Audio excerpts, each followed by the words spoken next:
Whether you're looking to purchase or repair that family heirloom, Perfect Timing is the place to shop. Rick, a lady just brought this in, and this clock has been in our family for quite some time. It's not running, and she really wants to get it going. Sure, have a look at it. Yeah, take a look. When you can buy a watch for about $7.95, most people don't bother to have them repaired.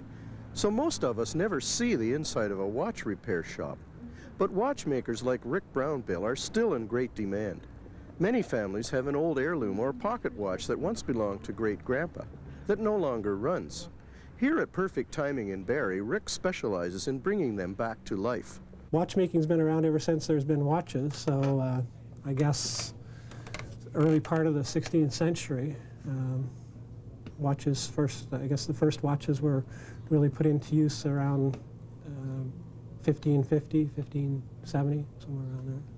They've been around for a long time. They were just basically portable clocks at that time. But the reason why I would want to keep an old watch running would be because it has some sentimental value to it. But from a purely financial or money point of view too, the fact is that just like antique furniture, the value of a piece is dependent upon the condition that it's in. I've been doing watch repairs now for, as I said, 26 years, and over that period of time, you tend to build up your stock of, like, people will basically say that they don't want to have something repaired, and so they donate it to you as for parts. But because we're fairly new here, we only opened up in June. We haven't had time to build up that stock of parts. So that's what we have to try to do at this point, is to build up some sort of a base that we can use parts for. Use the older watches to alter or make new parts from. I know how important watches are to people and their pocket watches. If it's connected with a family member, it's almost like an heirloom gift that you can pass on. And if you can pass it on working, that is just so precious. This can be someone's great-great-grandfather whose memory is preserved in a family, because we get the watch fixed and it gets passed down. The great-great-grandchild may never remember the grandfather's name, except that he has this watch, and then he'll remember, and it'll be really precious. I suppose the word preserve got a bit of fun for us too, that we preserve the memory, and gems are just like preserves anyway.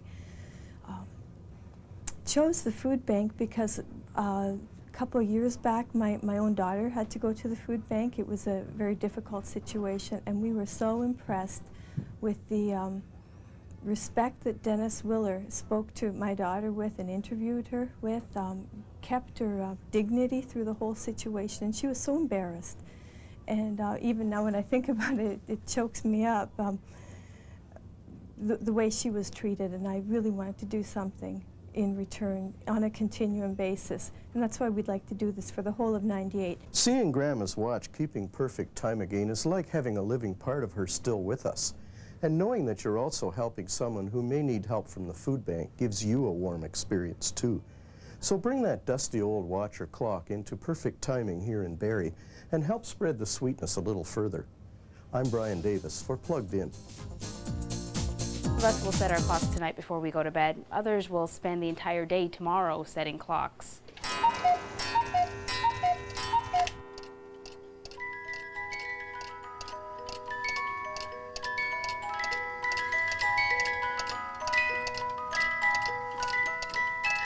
At least this time of the year, it's not as bad as turning the clocks backwards.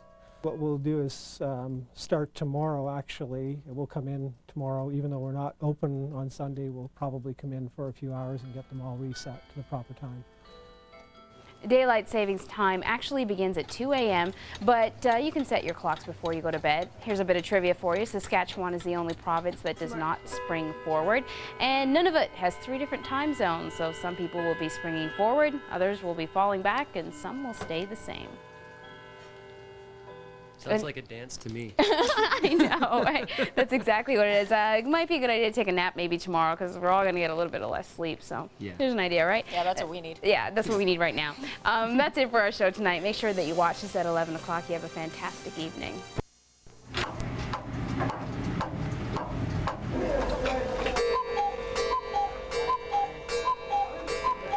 Well, it was first mentioned humorously by Benjamin Franklin in the late 1700s, and later on in the early 1900s, William Willett, builder in London, put forward the idea of changing the clocks ahead by an hour so that we would be able to save energy and time. Naturally, in the northern hemisphere, we're not as affected as much by the extra hour of daylight that we get.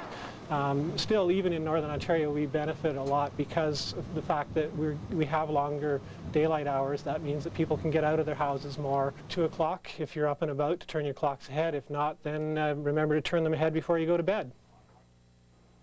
And along with turning your clock forward tonight, some good advice from the fire department. If you have battery-powered smoke detectors, change the batteries when you adjust your clocks. And a reminder, tonight's the night we not only spring our clocks forward to daylight savings time, but change our smoke detector batteries as well for safety's sake.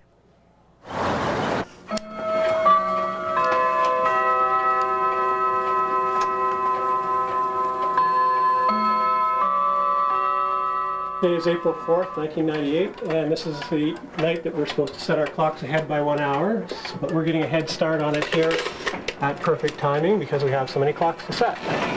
Now with this one I'm not sure, but if anybody out there has any ideas on how we can set a sun watch or a sundial ahead by 1 hour, we'd really appreciate it if you'd give us a call and let us know.